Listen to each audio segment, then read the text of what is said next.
Sorry बच्चों, पिछले 2 दिनों में मैं वीडियो अपलोड नहीं कर पाया। आज अपने हिमांक अवनमन टॉपिक को पूरा करते हैं, जो पीछे हमने थ्योरी और डेरिवेशन उसका हम पढ़ चुके थे। आज उसके क्वेश्चंस करके इस टॉपिक को करते हैं कंप्लीट। ये आपका तीसरा अणुसंख्या गुणधर्म था हिमांक अवनमन, जिसे हमने पढ़ लिया था। देखो बच्चों, आपको ये क्वेश्चन करवाऊं इससे पहले इसका कंसेप्ट समझा देता हूं। क्या है, नंबर 1 बात तो ये होगी कि जो हिमांक अवनमन होगा ना, वो किसके समानुपाती होता है?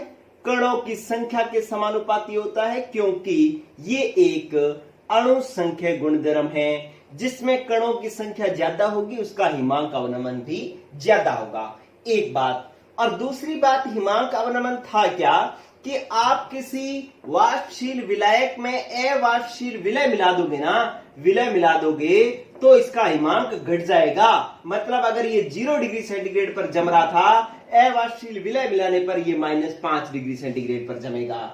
ठीक है, तो ये बात हमने सीख ली थी। या अगर ऐसा हो कि मान लो पानी है, वो बर्फ में बदला हुआ है, कितने ताप पर? 0 डिग्री सेंटीग्रेड ताप पर। अगर मैं इस बर्फ के अंदर NaCl मिला दूं, तो अब इसका ये 0 डिग्री सेंटीग्रेड हिमांक था जिस पर ये बर्फ में बदला हुआ था। लेकिन अगर NaCl मिला दिया तो वो इसके हिमांक को घटा देगा, और घटा करके -2 डिग्री सेंटीग्रेड कर दिया। तो अब -2 डिग्री सेंटीग्रेड तो ताप है नहीं, इसलिए ये बर्फ पिघल जाएगी। तो इसका मतलब है इन अवाष्पशील विलय का उपयोग बर्फ को पिघलाने में भी किया जाता है।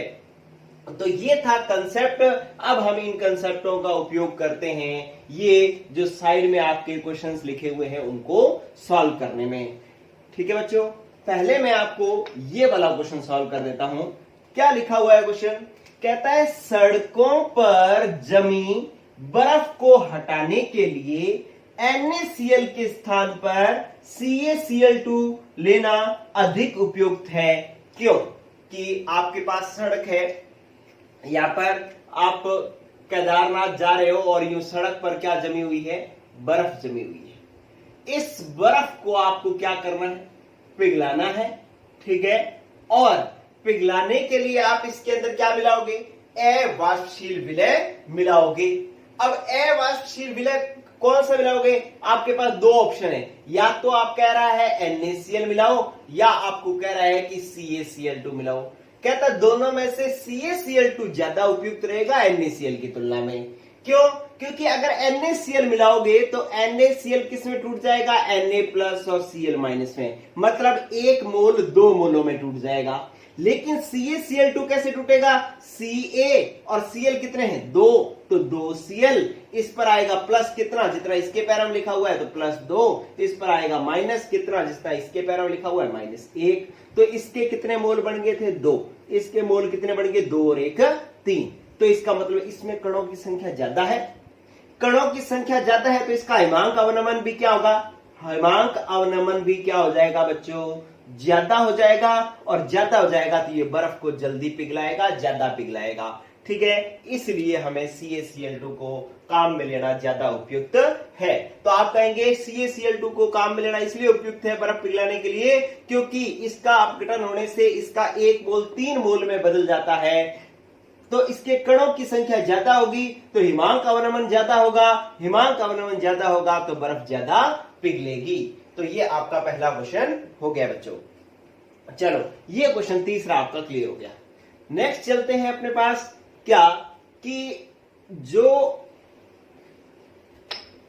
ये तीसरा क्वेश्चन पहला क्वेश्चन लिखा हुआ है आपके पास, निम्न में से किसके 0.10 मोलल जलीय विलयन का सबसे ज्यादा हिमांक अवनमन होगा?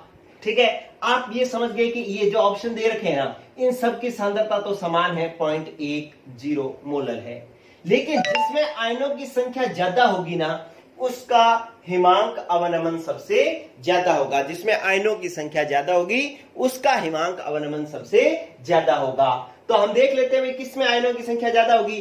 पहले है अपने पास KCl, किस में टूटेगा? K+ और Cl- में। बोलो कण कितने? 2। ठीक है बच्चों। दूसरा क्या है आपके पास? ग्लूकोज। ग्लूकोज है आपके पास C6H12O6, ये टूटता ही नहीं है। ठीक है, कार्बनिक अणु है, ये ऐसा कैसा ही रहता है, तो इसमें मोल हो गए 1। फिर आपके पास तीसरा ऑप्शन देखो, आपके पास क्या है Al2SO4 की होल थ्राइस, तो इसको तोड़ो, ये टूटेगा। देखो Al कितने 2, SO4 कितने 3 SO4। इस पर प्लस आएगा कितना, जितना इसके पैरों में लिखा हुआ है +3। इस पर माइनस आएगा कितना, जितना इसके पैरों में लिखा हुआ है -2। अब इसके मोल कितने हो गए, 2 इसके और 3 इसके, टोटल मोल कितने हो गए 5। तो इसके मोल सी ऑप्शन में है कितने, 5 मोल। पहले में 2 है, पहले दूसरे में 1 है, तीसरे में 5 मोल है। चौथे में आप देखो, चौथे है आपके पास K2SO4, तोड़ो टूटेगा, K2 2K है प्लस SO4 कितना है 1 है, ठीक है। अब K पर प्लस आएगा कितना, जो SO4 के पैरों में लिखा हुआ है, SO4 के पैरों में कुछ नहीं लिखा हुआ, इसका मतलब है 1 प्लस आएगा। और SO4 के ऊपर यहां पर माइनस कितना आएगा, जितना K के पैरों में लिखा हुआ है, कितना लिखा हुआ है 2, तो -2। अब इसके मोल कितने बन गए, 2 इसके 1 इसका, टोटल कितने बन गए 3। तो जिसमें आपको पता है हिमांक अवनमन क्या है, एक अणु संख्या गुणधर्म है, और अणु संख्या गुणधर्म ये कहता है कि जिसमें कणों की संख्या ज्यादा होगी वो अणु संख्या गुणधर्म ज्यादा होगा। तो हिमांक अवनमन उसी का ही ज्यादा होगा जिसमें कणों की संख्या ज्यादा होगी। तो कणों की संख्या 5 किस में आ रही है, सी ऑप्शन में, तो आंसर नंबर होगा हमारा सी। तो इस तरीके से हमने ये क्वेश्चन भी कर लिया। आप देखेंगे कि ये क्वेश्चन आया कब हुआ है, देखो आपने इतना आसानी से कर लिया, लेकिन इस क्वेश्चन की इंपॉर्टेंट क्यों है, क्योंकि ये नीट 2014 के अंदर ये आया हुआ क्वेश्चन है, ठीक है बच्चों, ये नीट 2014 के अंदर आया हुआ क्वेश्चन है, इसलिए इस क्वेश्चन की इंपॉर्टेंस आपके पास बहुत ज्यादा है। चलो अब मैं आपको करवा रहा हूं दूसरा क्वेश्चन। दूसरा क्वेश्चन क्या कह रहा है, साफ कर रहा हूं मैं इसको। दूसरा क्वेश्चन आपको कह रहा है, गौर करें, कि निम्न यौगिकों के 1 मोलर जलीय विलयन में किसका हिमांक उच्चतम होगा। करते हैं, लेकिन पहले आप ये देख लो कि आया कब, ये आया जेईई मेंस 2018 के अंदर करंट में आया हुआ क्वेश्चन है, ठीक है। तो इसलिए ये आना भी हमें, अगर ये क्वेश्चन हम कर पाते हैं तो हमें बड़ा ही कॉन्फिडेंस आएगा कि हम इस तरीके के कंपटीशन के क्वेश्चन कर सकते हैं।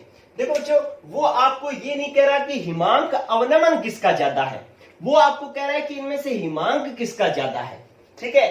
तो पहले हम क्या करते हैं कि हिमांक अवनमन ही निकाल लेते हैं इन चारों ऑप्शनों का, ठीक है। तो कैसे तोड़ेंगे, आपको पता है कि जिसने पिछला चैप्टर उपसंयोजक यौगिक चैप्टर पढ़ा है उनको ये समझ में आएगा कि ये जो बड़े ब्रैकेट के अंदर जो लिखा होता है ना, वो टूटता नहीं, ठीक है। तो ये पूरा का पूरा एक आयन एक साथ रहेगा और ये Cl एक साथ रहेगा। ये जो साइड में .2H2O लिखा हुआ है, .3H2O लिखा हुआ है, .H2O लिखा हुआ है, इस H2O का कोई मतलब नहीं है। हमें इससे इधर इधर जो बड़े ब्रैकेट में और उसके साथ जो आयन लिखा हुआ है सिर्फ उन्हीं को ही पहचानना है। आप इसके अंदर देखो कि एक पूरा ब्रैकेट वाला एक और एक ये वाला आयन, तो कितने आयन बने 2। ये पूरा ब्रैकेट सारा का सारा एक ब्रैकेट में ही दे रखा है, साइड में जल दे रखा है। जल का तो मैंने आपको बता ही दिया, कोई मतलब नहीं है, जल जल में घुल जाएगा, बस कोई अवाष्पशील विलय थोड़ी है जल। तो इसका मतलब है ये एक ही मोल रहेगा। इसका कितना मोल रहेगा 1। अच्छा, इसमें अभी भी आयन कितने बढ़ जाएंगे, आपके पास ब्रैकेट, बड़ा ब्रैकेट देखो कहां से कहां तक है, यहां से लेकर के यहां तक, ये रहा बड़ा ब्रैकेट, तो एक तो इसका बन जाएगा और बाहर है 3 Cl, तो 3 Cl बन जाएंगे। तो एक ये ब्रैकेट वाला, एक 3 Cl, टोटल कितने बन गए 4। डी ऑप्शन में आप देखो कि बड़ा ब्रैकेट कहां से कहां तक है, यहां से लेकर के यहां तक है, तो इसका मतलब ये तो पूरा एक साथ रहेगा, एक तो ये हो गया, और बाहर Cl कितने हैं 2, तो 1 और 2 कितने हो गए 3, तो इसके मोल बने 3, ठीक है।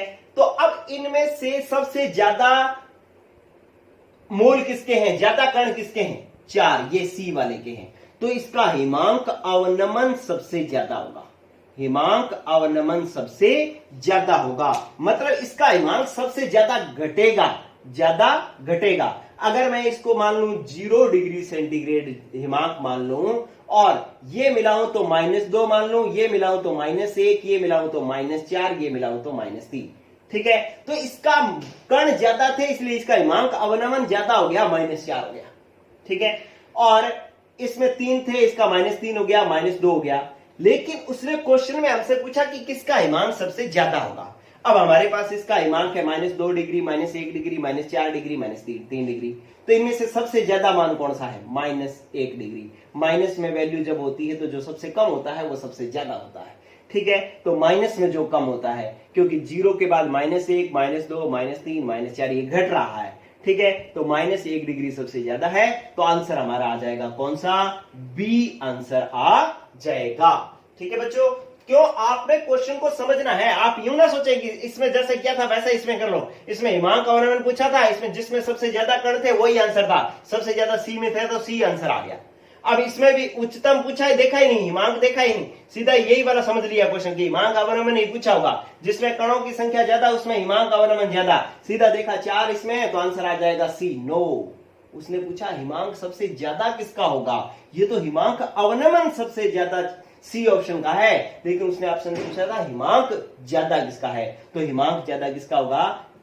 बी नंबर ऑप्शन का, क्योंकि इसका हिमांक घटा बहुत ही कम है, 1 -1 ही घटा है, इसका तो -4 घट गया है। ठीक है बच्चों, तो ये आपने 3 क्वेश्चन किए।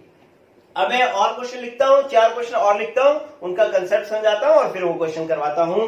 ठीक है, तो आपके सामने अगले 4 क्वेश्चन जो है मैं वो लिखने जा रहा हूं। चलो बच्चों, ये आपके सामने 2 क्वेश्चन मैंने और लिख दिए हैं, ये अपने सॉल्व करते हैं। गौर करो कि आपके पास हिमांक अवनमन के ये कुछ क्वेश्चंस हैं, लेकिन आप पहले कंसेप्ट समझ लो। आपने क्या सीखा था? आपने ये सीखा था कि हिमांक अवनमन डेल्टा टीएफ समानुपाती होता है मोललता के, और डेल्टा टीएफ बराबर होता है के एफ, और इनटू में मोललता होती है विलय के मोल बटा में विलय की ग्रामों में मात्रा। ठीक है, अगर ये ग्राम में दे रखी है तो ऊपर आ जाएगा 1000, ये देखा था। और अगर अपने पास ये विलय के मोल ना देकर के विलय की ग्रामों में मात्रा दे रखी हो तो अपने पास डेल्टा टीएफ हो जाता है के एफ डब्ल्यू बी बटा में विलय के मोल बराबर हो जाता है विलय की ग्रामों में मात्रा बटा में विलय का अणु भार इंटू में विलय का भार ग्रामों में, ऊपर आ जाता है 1000। ये कंसेप्ट, ये जो फॉर्मूला आपने सीखा था ना, बस अब जो क्वेश्चन लिखे हुए हैं वो सारे के सारे इस पर है बच्चों। जैसे पहला क्वेश्चन लिखा हुआ है कि जब विलय के n मोल W ग्राम पानी में घोले जाते हैं तो हिमांक बिंदु होगा। ये क्वेश्चन आपसे पूछा गया है। ठीक है, तो विलय के मोल ये दे दिया है आपको, कितने दे दिए बच्चों? n। कितने दे दिए? n। और W दे दिया क्या? पानी। W ग्राम क्या है? पानी। पानी क्या है? विलायक। तो इसका मतलब विलायक की ग्रामों में मात्रा दे दी W, तो विलायक की ग्रामों में मात्रा दे दी W। ठीक है, तो अब अपने पास 2 चीजें आ गई है। इस फॉर्मूले का उपयोग अभी नहीं हो रहा है, अपना इसी से काम चल जाएगा, तो अपने इसको साफ कर लेते हैं। ठीक है, नीचे वाले को मैं साफ कर देता हूं, इधर गौर करो, इस फॉर्मूले से अपने काम चल रहा है। देखो, इसका मतलब हिमांक अवनमन का फॉर्मूला ये होगा, लेकिन उसने पूछा हिमांक बिंदु का फॉर्मूला क्या होगा। ठीक है, अब हिमांक बिंदु का फॉर्मूला निकालने के लिए आपको क्या करना पड़ेगा कि विलयन का हिमांक पूछा है वो, और डेल्टा टीएफ बराबर क्या होता है? Delta TF. आपके पास फॉर्मूला तो आ गया, कैसे आ गया? विलय के मोल आ गए, विलय की ग्रामों मात्रा आ गई, फॉर्मूला बढ़ गया। लेकिन डेल्टा टीएफ बराबर होता है हमारे पास टीएफ नोड माइनस टीएफ। विलयन का हिमांक कम होता है, विलायक का ज्यादा होता है, इसी को तो हम हिमांक अवनमन कहते हैं। ठीक है, अब ये जल था, जल का हिमांक कितना होता है? 0 डिग्री सेंटीग्रेड। और विलयन का कितना आ गया? विलयन का आ गया अपने पास के एफ इंटू में एन बी इंटू में 1000 बटा में W। ठीक है, W अगर A दे रखा है तो ये ग्रामों में ये हो गया। ठीक है, लेकिन अब आपके पास विलयन का हिमांक उसने पूछा था। देखो TF ये क्या हो गया? ये विलयन का हिमांक हो गया। इसका मतलब जब विलयन का हिमांक आएगा तो उसके आगे क्या आएगा? माइनस आएगा। क्या आएगा? माइनस आएगा। ठीक है, और फॉर्मूला ये देखो, अब कौन सा फॉर्मूला बन रहा है? यहां पर अपने पास 1000 है, ये 100 है, तो इसका मतलब ये पहला ऑप्शन कट गया, पहला ऑप्शन तो नहीं है। इसके अंदर 1000 है, 1000 के एफ इंटू एन बटा में W, और आगे माइनस भी लगा हुआ है, तो आंसर नंबर हो गया हमारा बी। ये भी 1000 के एफ, लेकिन ऊपर W है, विलयक की ग्रामों मात्रा ऊपर दे दी, विलय के मोल नीचे दे दिए, तो ये तो उलट गया, तो इसका मतलब ये नहीं है। और इधर देखो यहां पर भी के एफ इंटू डब्ल्यू दे दिया बटा में एन दे दिया, तो ये भी हमारा नहीं है। आप अगर वैसे भी करना चाहते, ये सब कुछ तामझाम ना करते, तो आपको समझ में आ जाएगा 1000 होना चाहिए, यहाँ पे 100 है, पहला ऑप्शन कट गया। ऊपर एन होना चाहिए, नीचे एन भी होना चाहिए, ऊपर विलायक के मोल होना चाहिए, नीचे विलायक की ग्राम मात्रा होनी चाहिए। तो ये देखो ऊपर विलायक की ग्राम मात्रा, नीचे विलायक के मोल, तो ये तो हो ही नहीं सकता। ऊपर विलायक की ग्राम मात्रा बटा में विलायक के मोल, ये भी नहीं हो सकता।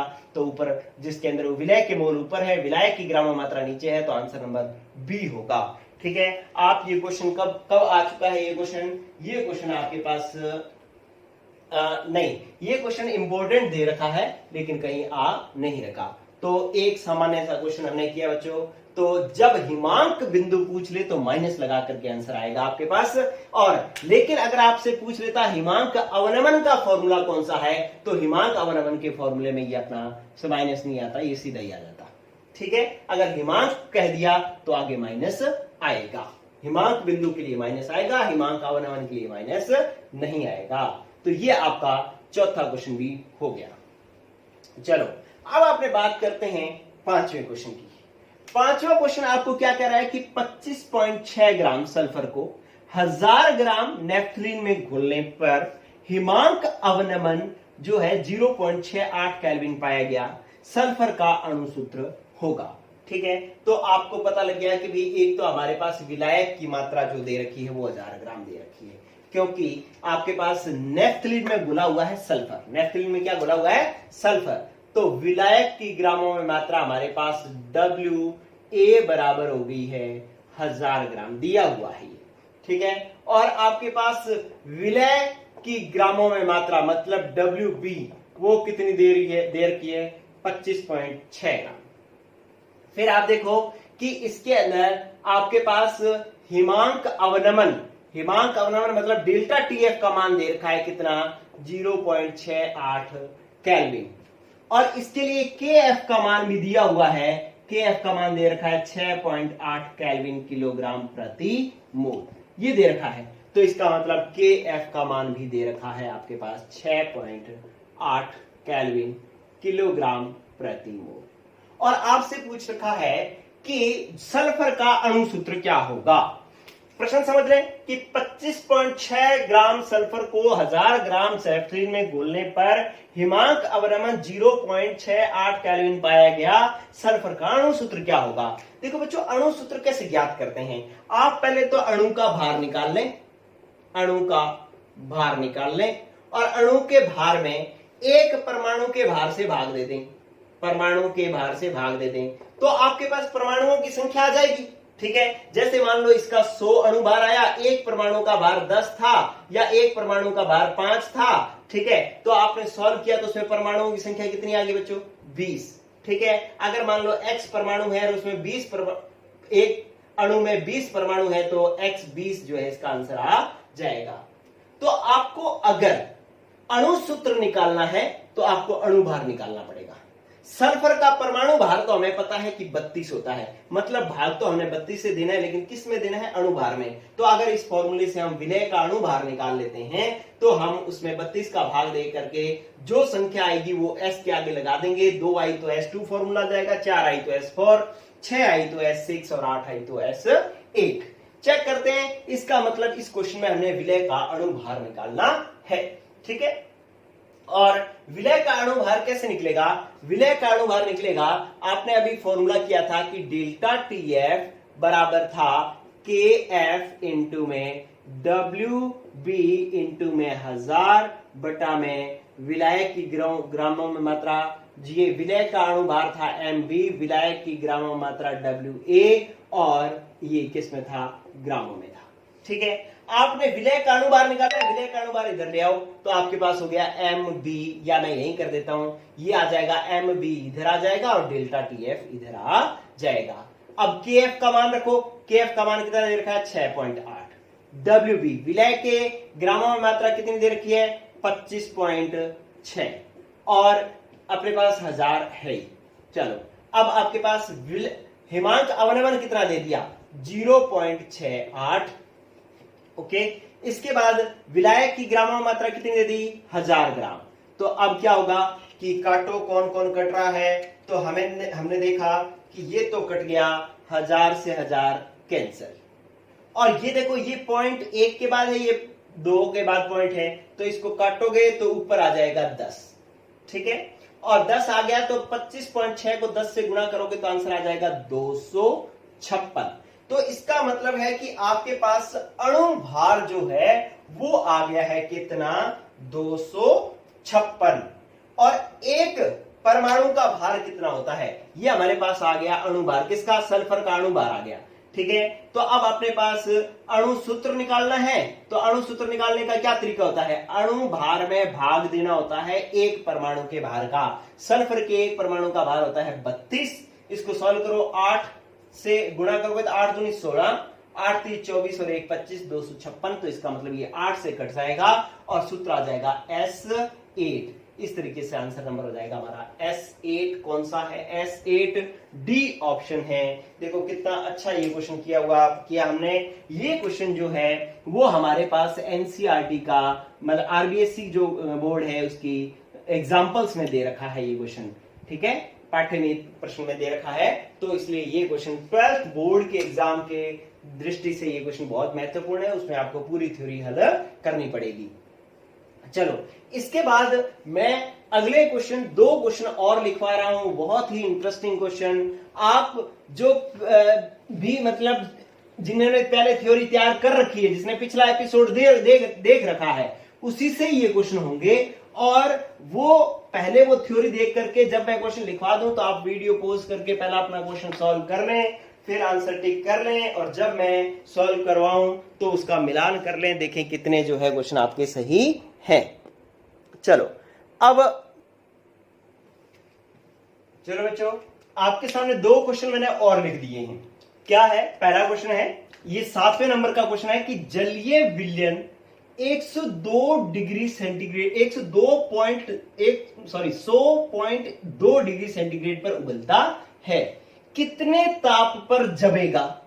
इसके लिए केबी का मान दे दिया और केएफ का मान दे दिया। ठीक है, तो कितने ताप पर जमेगा, इसका मतलब है कि उसने हिमांक पूछ लिया।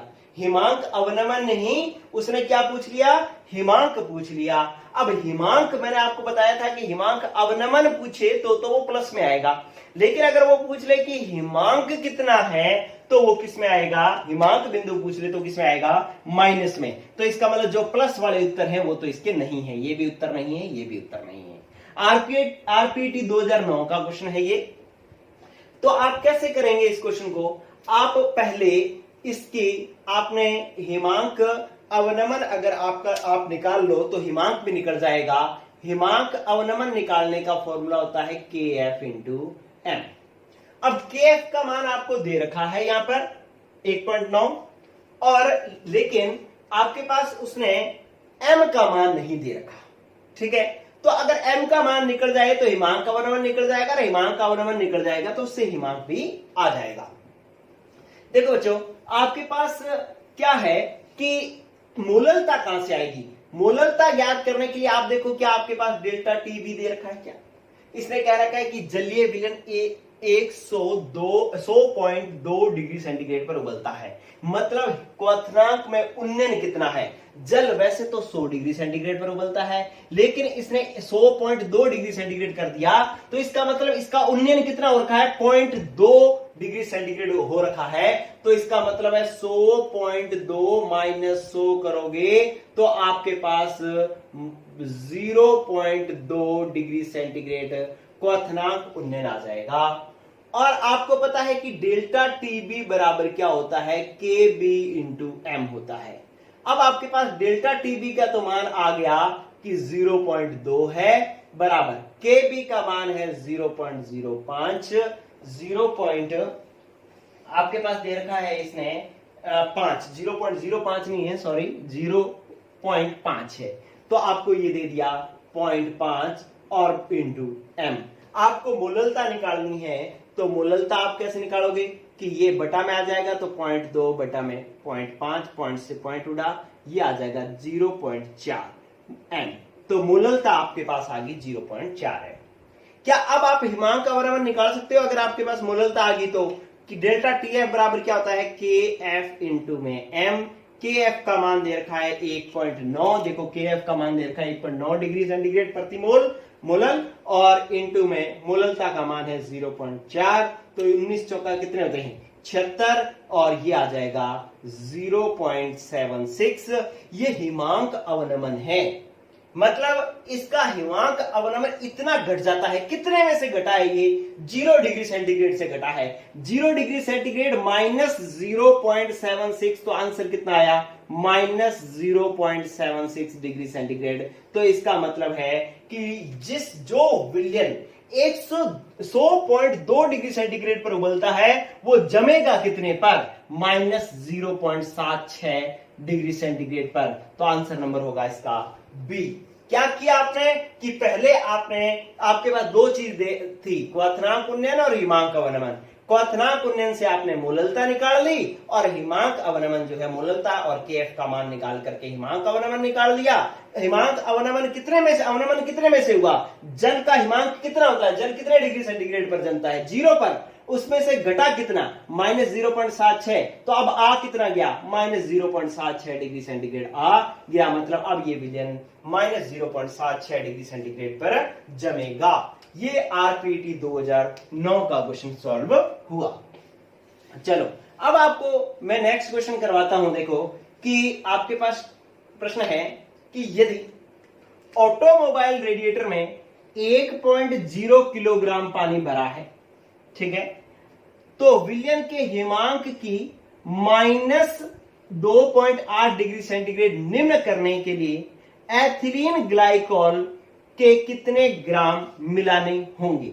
एथिलीन ग्लाइकोल के कितने ग्राम मिलाने होंगे? आप समझ पा रहे हैं कि आपके पास विलायक क्या है। आपको ये जब तक नहीं समझ में आता कि विलायक कौन है, विलय कौन है, तब तक आपसे कोई प्रश्न नहीं होगा। आपने समझ लिया कि भाई विलायक तो है पानी, ठीक है, और उसकी ग्रामों में मात्रा उसने दे दी। कितना? WA कितना दे दिया? WA दे दिया 1 किलोग्राम। एक बात हल होगी।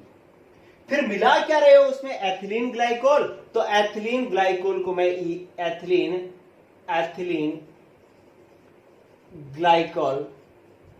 ग्लाइकोल मिला रहे हो। ये आपके पास हो गया विलय। और इसके वो पूछ रहा है कि एथिलीन ग्लाइकोल के कितने ग्राम मिलाने की आवश्यकता होगी। तो एथिलीन ग्लाइकोल की ग्रामों में मात्रा मतलब विलय की ग्रामों में मात्रा ये आपसे पूछी गई है, ठीक है। प्रश्न कब आया हुआ है? AIEEE 2012 में। आप स्वयं पहले करके देख सकते हैं।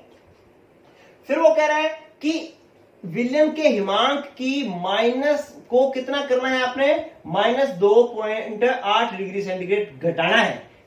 तो हिमांक अवनमन आपने कितना करना है? डेल्टा TF कितना करना है? Minus 2.8 degree centigrade. हिमांक अवनमन है, अवनमन आएगा तो माइनस नहीं आएगा। अगर सिर्फ हिमांक आता है तो माइनस आता। यहां पर उसने हिमांक बोल रखा है तो माइनस लगाया है, लेकिन मैं इससे हिमांक अवनमन निकाल रहा हूं तो डेल्टा TF को मैं सीधा 2.8 डिग्री सेंटीग्रेड लिख रहा हूं, ठीक है। तो अब आपसे WB उसने पूछा है, तो आपके पास फॉर्मूला क्या होता है? आपके पास फॉर्मूला बराबर होता है डेल्टा TF KF इंटू में विलय की ग्रामों मात्रा इंटू 1000 बटा 1000 तो तब लगेगा जब विलायक की मात्रा ग्रामों में दे रखी हो, ठीक है। बटा में क्या होता है? विलय के मोलर द्रव्यमान इंटू में विलायक का भार किलोग्राम में।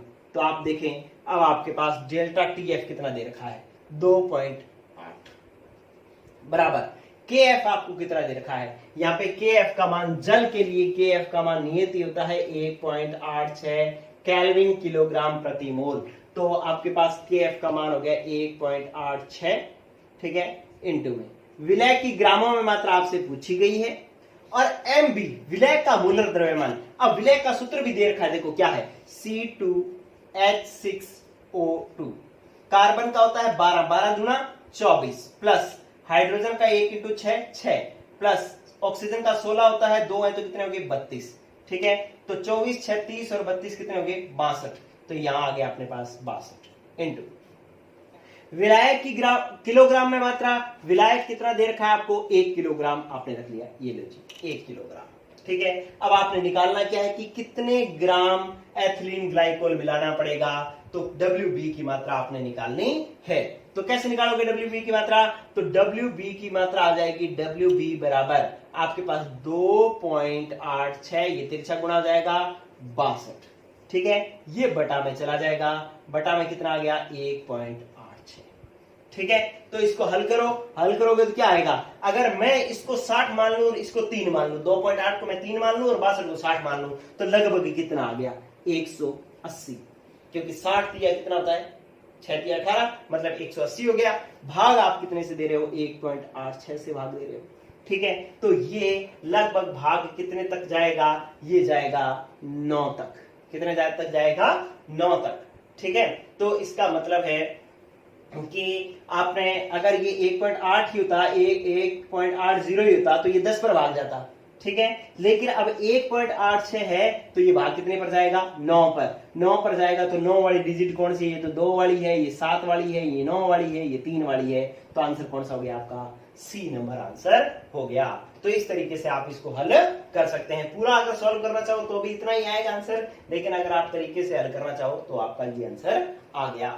ठीक है, आप इस क्वेश्चन को फिर समझ सकते हैं कि आपको कहा गया कि भाई 1 किलोग्राम पानी भरा हुआ है और उसका हिमांक घटा करके कितना करना है, -2.8 डिग्री सेंटीग्रेड करना है। तो बताओ एथिलीन ग्लाइकोल कितना मिलाना पड़ेगा, कितने ग्राम मिलाना पड़ेगा। तो आपके पास विलायक का भार आ गया और हिमांक का अवनमन आ गया, और आपसे विलय की ग्रामों में मात्रा पूछ ली। विलय का अणु भार हमें पता है, KF हमें पता है, तो ये मान हमने रखे, तो विलय की ग्रामों में मात्रा आ गई, आंसर आ गया हमारा सी।